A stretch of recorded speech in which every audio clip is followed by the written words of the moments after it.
Кешегіде қабылдауға 37 жасар қыз келіншек келді. Біздер ойлаймыз ғой, етеккір циклы тек қана жасөспірім кезімізде ауырады, етеккір басталған кезінде.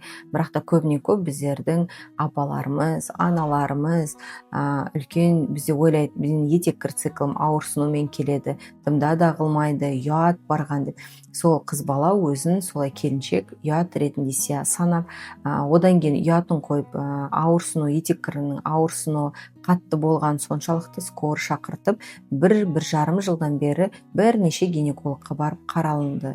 Сол кезде етеккір циклінің ауырсынуы қатты ауырсыну кезінде біздер айтамыз, нестероидный противовоспалительный препараттар бар, кетонал, диклофенак деген сияқты. Бір гинеколог кеңесіне барған кезде айтқан екен, сізде егер етеккіріңіз ауырсыну болса, диклофенак қабылдауыңызға болады, я болмаса диклофенакты тікшекке салуыңызға болады. Сол диклофенак, кетонал препараттар, немесил препараттарын өте көп ішкендіктен бұл қыз балада жыл өткісінде ауырсыну сезім басталды. Онда енді қазір гастроэнтерологта қаралады екен.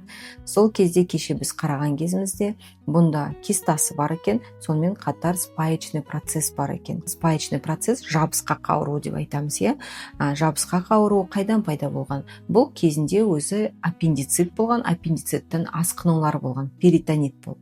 Сол себепті етеккір қатты ауырсынумен келеді екен. Сонымен қатар эндометриоз деген біздер тағы да бір патология таптық.